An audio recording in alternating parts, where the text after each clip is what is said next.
우리 15장 11절로 12절 말씀입니다. 신약 성경 제가 가지고 있는 성경 121면 정도 되겠습니다. 누가복음 15장 11절 12절 2절 말씀 보도록 하겠습니다. 찾으셨으면 아멘. 네, 우리 2절이니까 한 목소리로 천천히 같이 읽도록 하겠습니다. 시작. 또 이르시되 어떤 사람에게 두 아들이 있는데 그 둘째가 아버지에게 말하되 아버지여 재산 중에서 내게 돌아올 분깃을 내게 주소서 하는지라. 아버지가 그 살림을 각각 나누어 주었더니. 아멘. 거룩한 주일을 맞아서 우리 주님의 전을 찾으신 여러분들을 환영하고 축복합니다. 주님의 은혜와 평강이 저와 여러분들과 함께 하시기를 소망합니다. 우리 옆 사람과 인사합니다. 참 잘 오셨습니다. 만나서 반갑습니다.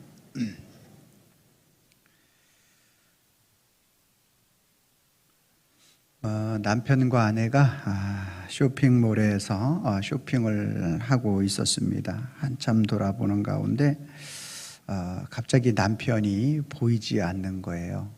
그래서 아내가 이렇게 찾아봐도 없어서 남편에게 전화를 했습니다.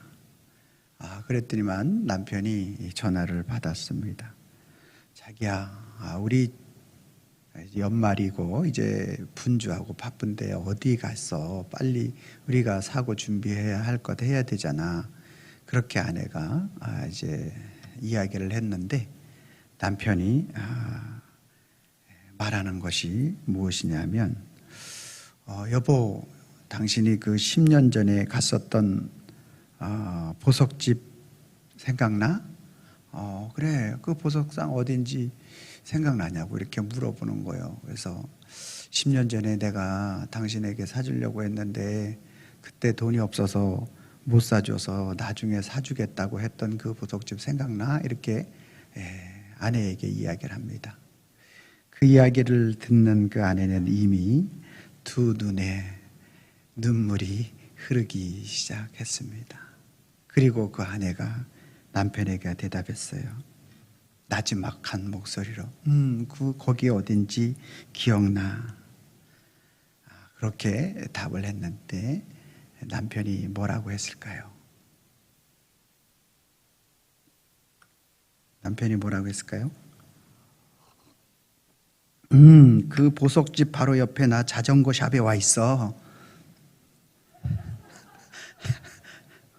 한참 감동을 받다가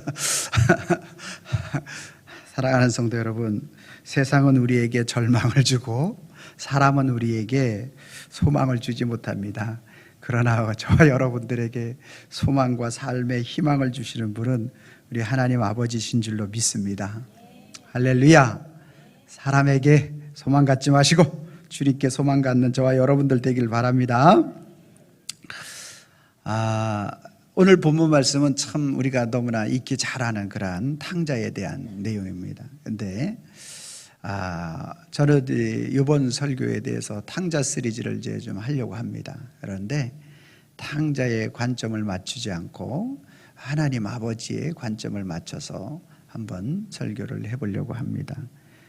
오늘 이 말씀을 통해서 저와 여러분들이 하나님께서 현대시대를 살아가고 있는 저와 여러분들에게 어떤 문제가 있는지 또 어떤 것을 치료를 받아야 하는지에 대한 그러한 치유 시리즈로 이제 설교를 하려고 합니다.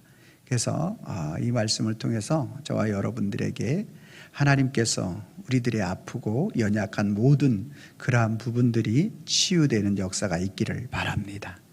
할렐루야. 오늘 본문은 그렇게 시작을 하죠. 어떠한 한 마을에 부자가 살고 있는데 그 가정에 이제 두 아들이 있습니다. 두 아들.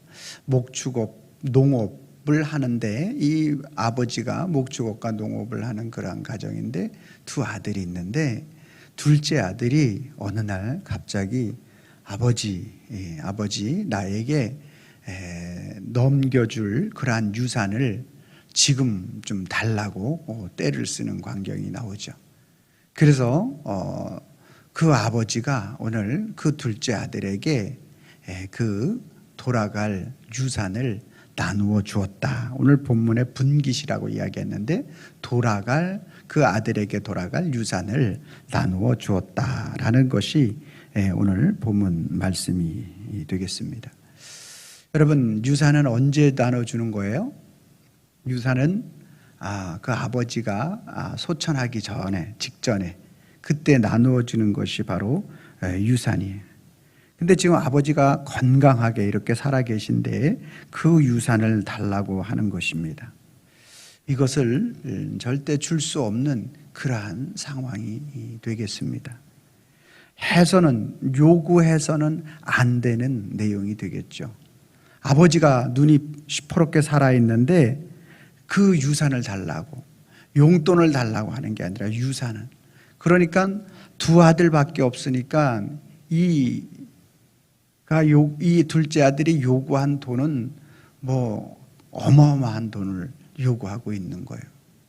그리고 농업과 목축업을 하는 사람에게 있어서 현금이 그렇게 있겠습니까?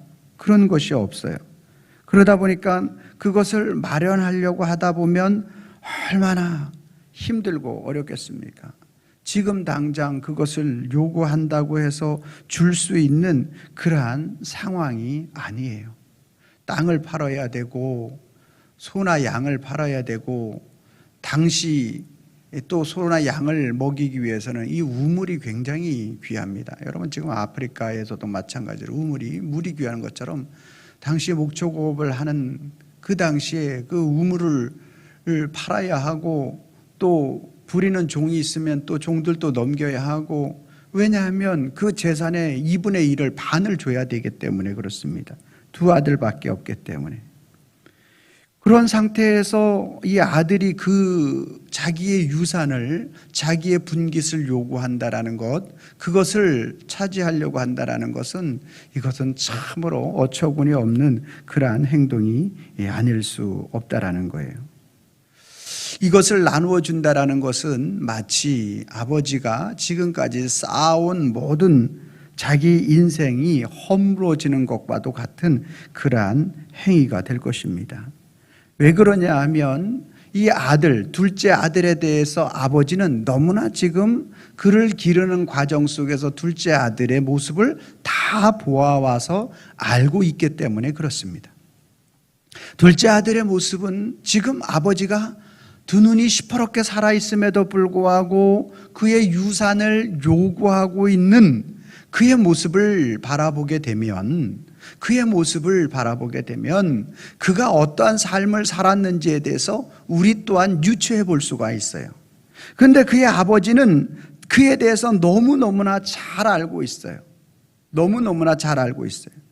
오늘 그가 아버지에게 어떠한 그러한 그 유산을 타내기 위해서 아주 좋은 감언이설을 할 수도 있고, 또 아버지의 마음에 들게 하기 위해서 어떻게 선하게 그러한 행동을 할 수도 있어요. 그러나 아버지는 그 아들에 대한 모든 것을 알아야 몰라요. 다 알고 있어요.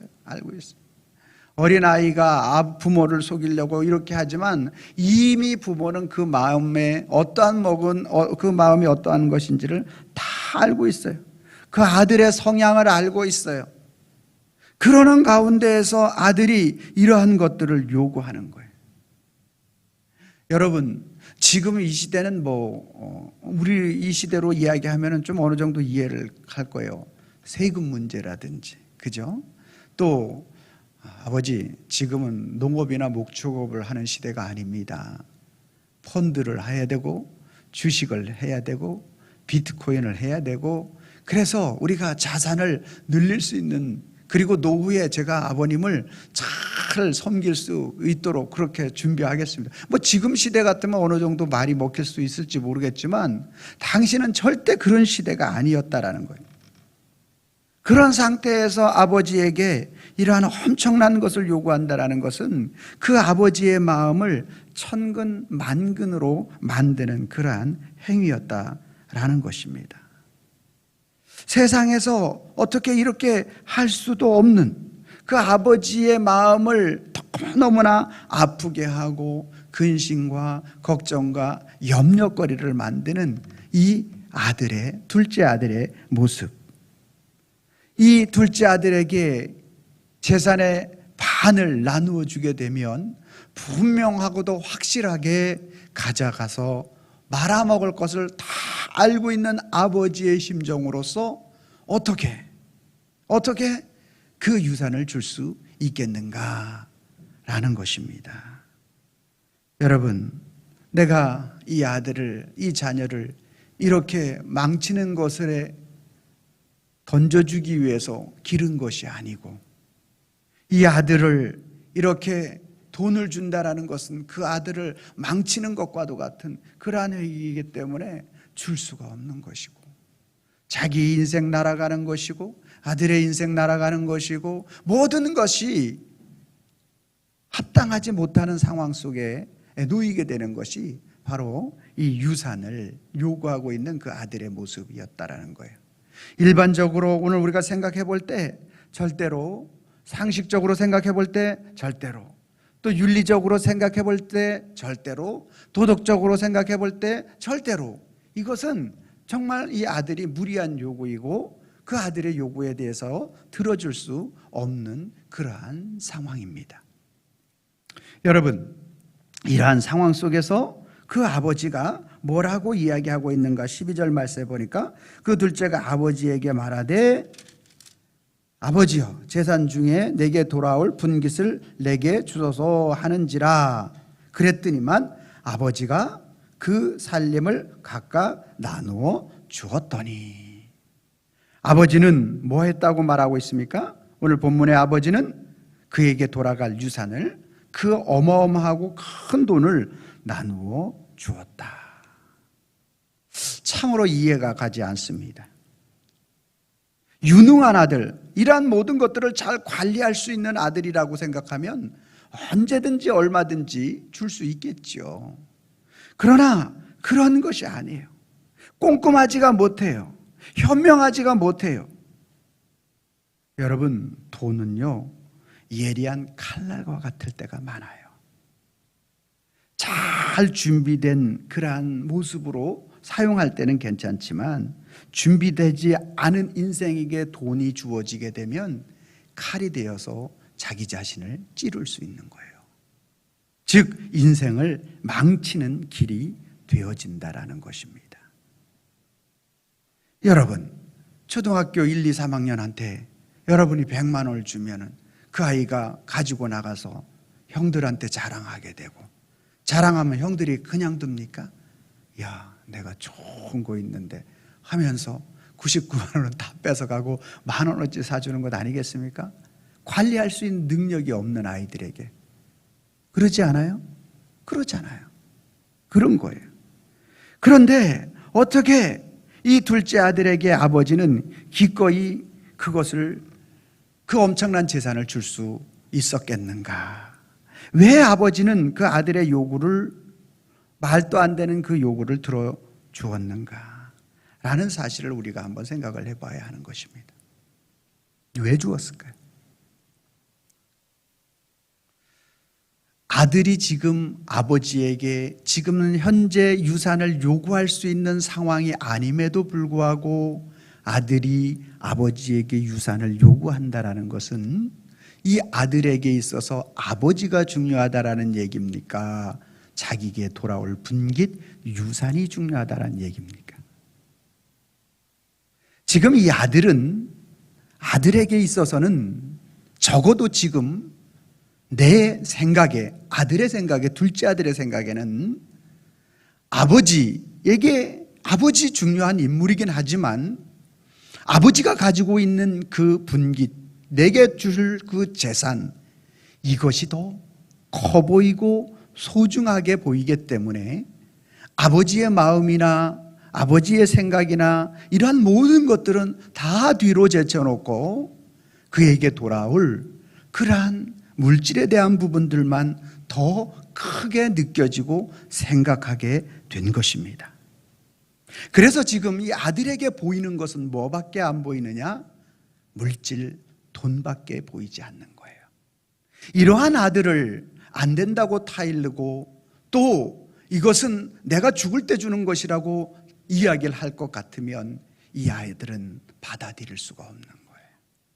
그래서 아버지는 그 아들이 너무 무리한 요구를 하고 있음에도 불구하고 아버지는 아들을 더 사랑하기 때문에, 아들은 물질을 더 좋아하기 때문에 무엇을 더 좋아하는지에 따라서 오늘 아버지는 그 아들을 더 사랑하기 때문에 그 아들이 요구하는 것을 들어주게 되는 것입니다.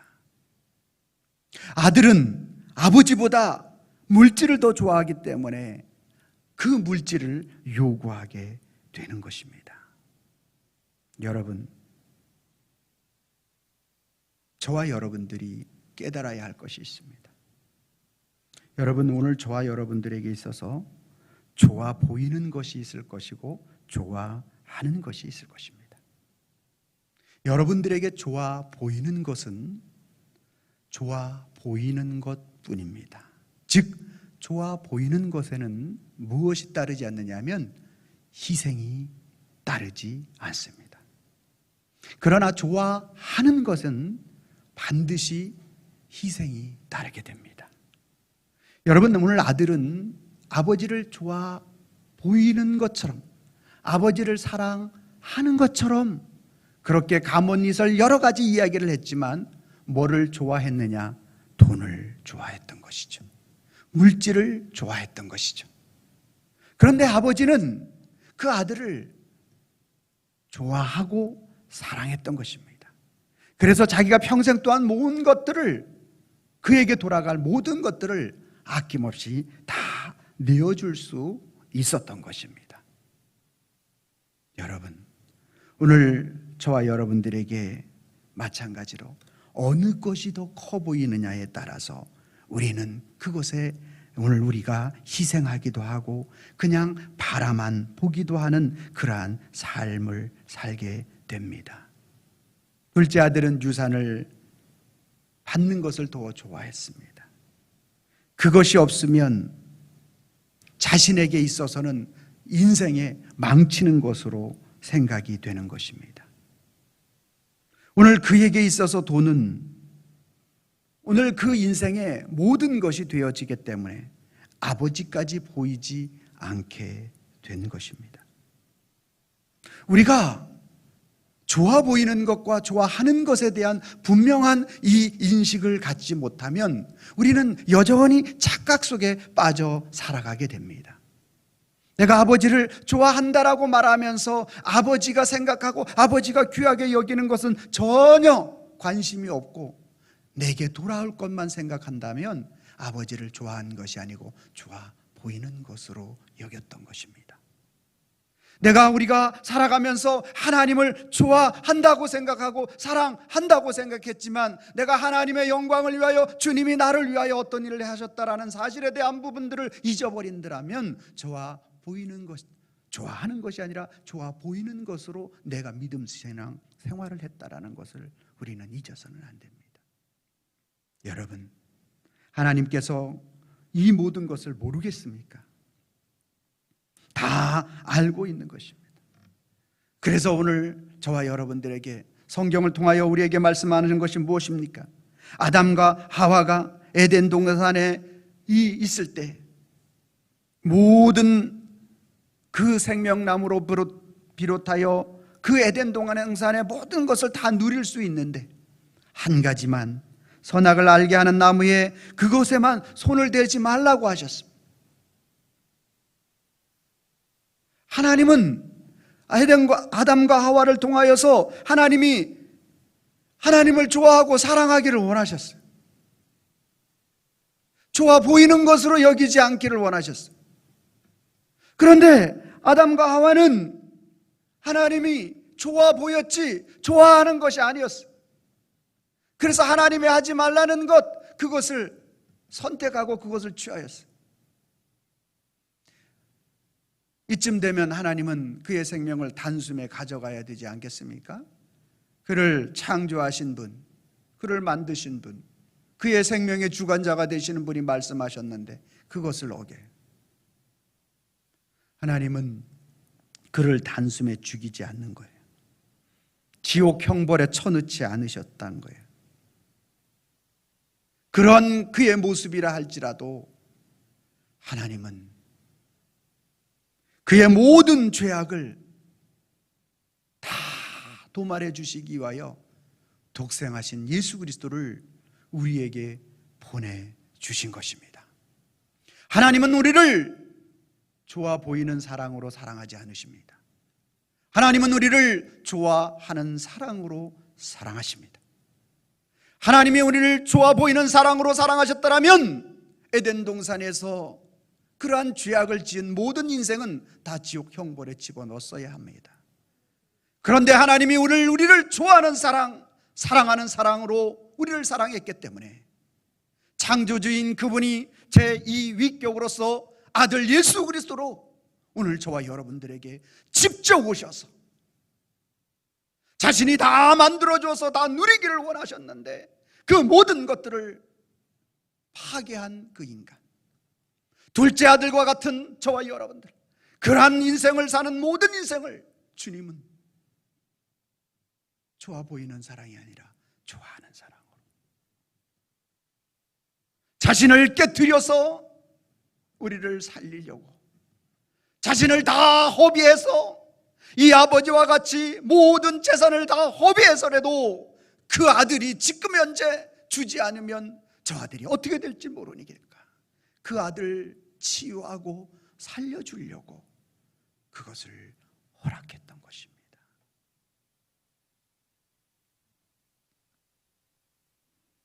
사랑하는 성도 여러분, 사람은, 인간의 생각은 한 수나 두 수만 앞을 내다보면 참으로 많은 것을 내다본다라고 말을 합니다. 또 실제로 그런 것 같아요. 그러나 우리 하나님은 그 모든 인생의 앞날을 다 내다보시는 전능하신 하나님인 줄로 믿으시길 바랍니다. 하나님이 저와 여러분들을 사랑하셔서 우리 인생에 좋아 보이는 것, 우리 인생이 좋아하는 것, 세상이 모두가 좋아하는 것, 하나님은 우리를 위하여 모든 것을 내어주셨는데 그것에 대해서는 생각하지 아니하고 그냥 하나님에 대해서는 내가 좋아 보이는 인생을 살아가려고 하고 세상에 대해서, 물질에 대해서는 좋아하는 인생으로 살아가려고 하는 것, 그것이 저와 여러분들의 모습 아니겠습니까? 내가 하나님은 좋아 보이시는 그 하나님, 나를 사랑해 보이시는 하나님,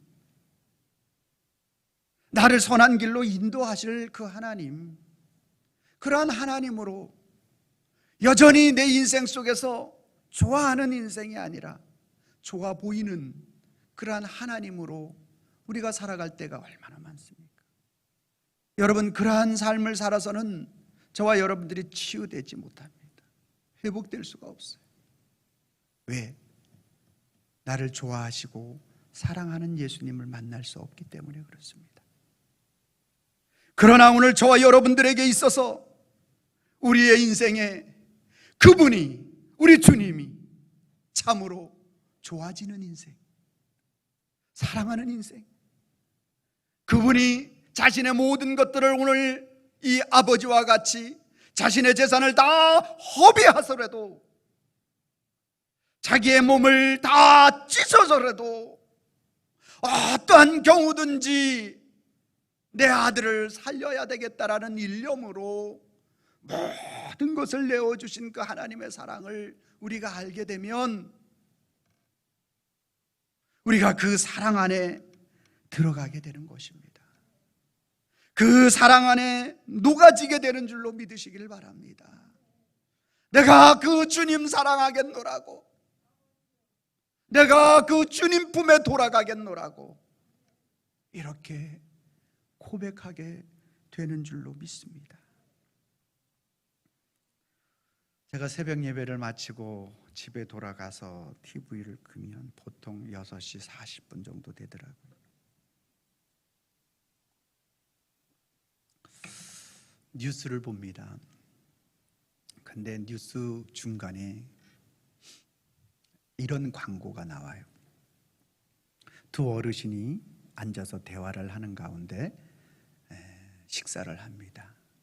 메뉴는 갈비탕이나 설렁탕 같아요. 그러면서 하는 대화가 이렇게 얘기합니다. 재산 가지고 있는 거 다 자식에게 물려주지 마. 그랬더니 반대편에 앉아있는 할아버지가 다 주게 되면 어떻게 되는데, 그러면서 화면이 바뀝니다. 그 탕 그릇으로 바뀌면서 한 할아버지가 탕에다가 그 밥을 탁 이렇게 넣으면서 막 말게 됩니다. 말이 잘 안 되네. 막 말면서 하는 말이 말아먹어. 한 번도 못 보셨어요? 보셨죠? 그래서 이제 뭐 자산을 다른 데 이렇게 투자하라 뭐 이런 얘기 같아요. 아들한테 다 물려주지 말고. 여러분, 우리 주님은 저와 여러분들에게 모든 것을 다 투자해서 말아먹어도 다 투자해 주시는 분인 줄로 믿습니다. 오늘 저와 여러분들이 우리가 세상을 하나님보다 더 사랑하고 우리가 하나님을 좋아 보이는 것처럼 신앙생활을 해도, 어떤 감언이설을 해도 하나님은 다 알고 계세요. 둘째 아들이 무슨 말을 한들 그 둘째 아들의 마음을 그 아버지가 모르겠습니까? 다 알고 계시고 다 허락해 주시고, 오늘 우리가 죄를 진다 할때라도 다 죄 짓는 거 냅두고, 오늘 우리가 아버지를 실망시킨다 할때라도 그런 거 다 냅두고, 너게 하라는 거 다 냅둡니다. 그리고 맨 나중에 하시는 말은 내가 너를 좋아하고 사랑한다라는 말이에요. 세상 그 누구를 통해서도, 세상 그 어떤 부모를 통해서도 모든 것들을 다 허비하고 자신의 인생을 망가뜨리는 그러한 자녀를 세상은 모두 다 미워하고 시기하고 질투하고, 누가 다 저런 인생을 살아가겠느냐고, 누가 그거를 받아주겠느냐라고 말하지만, 그 아버지는 받아주는 것처럼 우리 하나님 아버지는 너희가 세상에서 어떤 모습으로 살든지, 너희가 세상에서 어떤 모습이 있든지 내게로 돌아오기를 원하노라. 너희가 그것을 행함으로 말미암아 너희 인생에 다시 한번 나를 찾을 수 있는 기회만 된다면 괜찮다. 돈 다 써도 괜찮다. 너희의 모든 것들을 다 잃어도 괜찮다. 주님은 오늘 우리를 그 모든 것들을 통해서 깨닫고 돌아오기를 원하는 것입니다. 1년 전에 제가 그런 설교를 했습니다. 오늘 베드로가 예수님을 모른다고 부인하고, 베드로가 예수님을 모른다고 저주하고, 베드로가 예수님을 모른다고 맹세하는 그러한 가운데에서 불빛과 불빛 사이에 예수님과 베드로의 두 눈빛이 마주칩니다.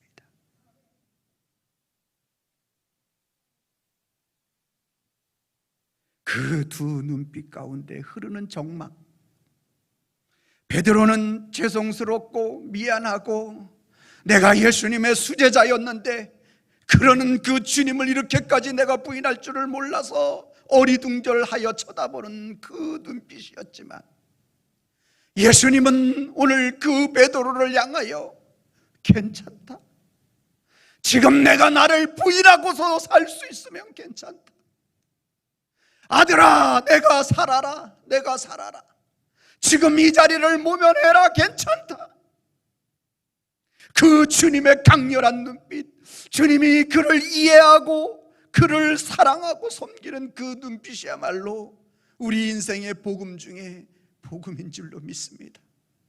여러분의 삶에 어떠한 모습이 있든지 좌절하거나 낙심하지 마시길 바랍니다. 내가 주님을 기쁘시게 하지 못했던 우리들의 연약감이 있어도 낙심하지 마시길 바랍니다. 주님은 오늘 그 모든 것들을 허락해 주시면서 그 하나님의 사랑을 받아들이길 원하는 것입니다. 하나님은 그 하나님의 사랑으로 우리를 좋아 보이는 사랑으로 사랑하는 것이 아니라 좋아하는 사랑으로 내가 너를 위하여 죽을 테니, 내가 너를 위하여 희생할 테니 너는 살아라는 것입니다. 그것이 바로 오늘 탕자의 아버지가 탕자를 향하여 모든 것들을 다 주는, 그의 재산을 다 나눠주는 거예요. 사랑하는 성도 여러분, 오늘 저와 여러분들이 그 사랑을 힘입은 자인 줄로 믿습니다. 여러분의 자녀들 위해서 오늘 우리가 그 사랑으로 베풀 수 있기를 바랍니다. 여러분 주위에 있는 사람들을 위해서 그 사랑을 베풀 수 있기를 바랍니다. 치유는 가장 비싼 값을 치러야 됩니다. 아버지에게 있어서 가장 비싼 그 값을, 자기의 재산을 다 허비하는 그 값을 치러서라도 끝까지 아들을 살리고자 하는 것이 이 아버지인 것입니다.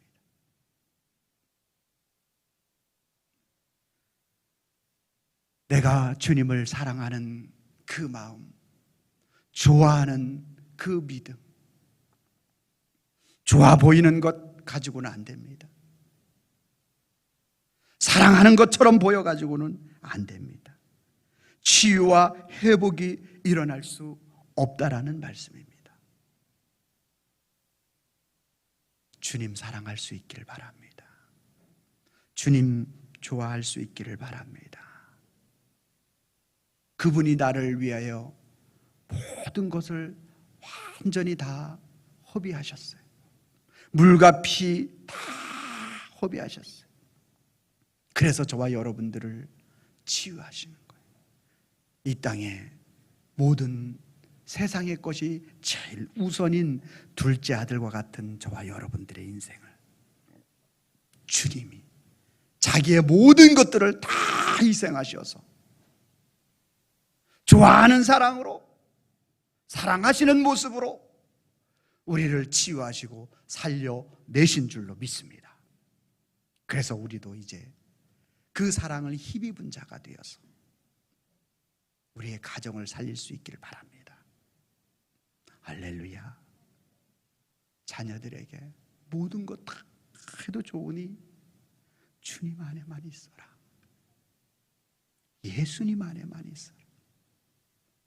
그리스도의 사랑 안에만 있어라. 너에게 내가 능력이 없어서 못 해주지만 해줄 수 있는 건 다 해주마. 그 사랑 안에만 머물러라. 최고의 유산인 줄로 믿습니다. 그러기 위해선 반드시 희생이 따라야 돼요. 여러분의 희생이 따라야 돼요. 하나님이 그를 만져 주실 줄로 믿습니다. 그를 건져 주실 줄로 믿습니다. 하나님께서 역사해 주시면 그 영혼이 주님 앞에 온전히 세워지는 역사로 나타나게 됩니다. 여러분, 윤리와 도덕, 세상적인 관념을 가지고는 절대로 영혼을 살릴 수 없어요. 그를 책망하고 내 이놈 그렇게 해가지고 되겠어? 내가 너에게 이게 물질이 아까워서 못 주는 게 아니야.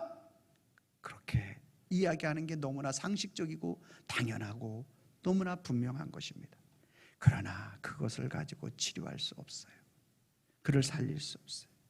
그러나 복음은 좋아 보이는 것이 아니라 좋아하는 것, 자기를 희생해서, 그 물질을 희생해서 탕자를 용서하고 살리게 되는 줄로 믿으시기를 바랍니다. 그래서 우리도 오늘 또 고백을 해야 합니다.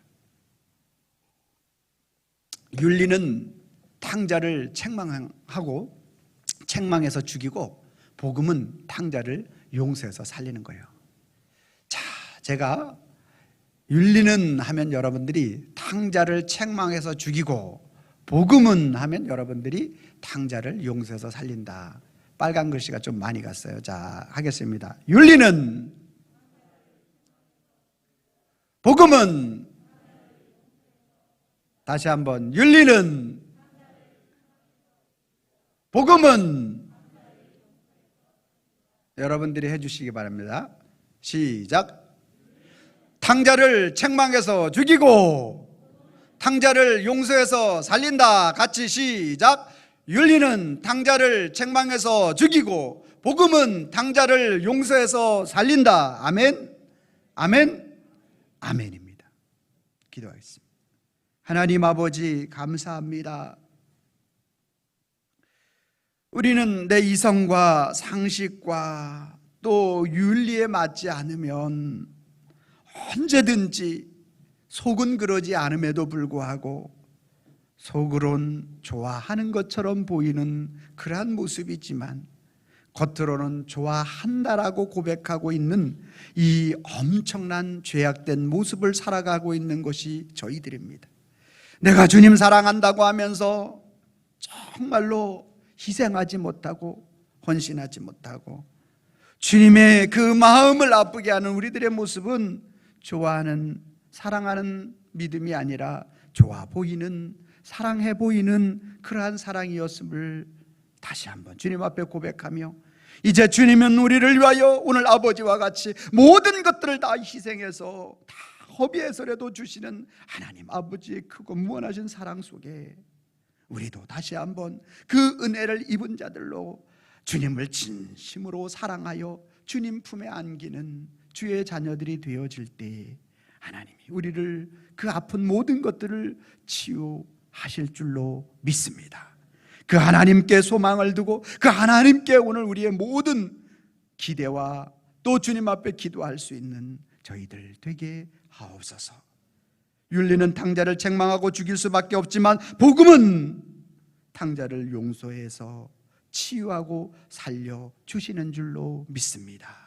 우리 모든 성도님들 주님 앞에 이 치유와 생명의 은혜를 누리게 하옵소서.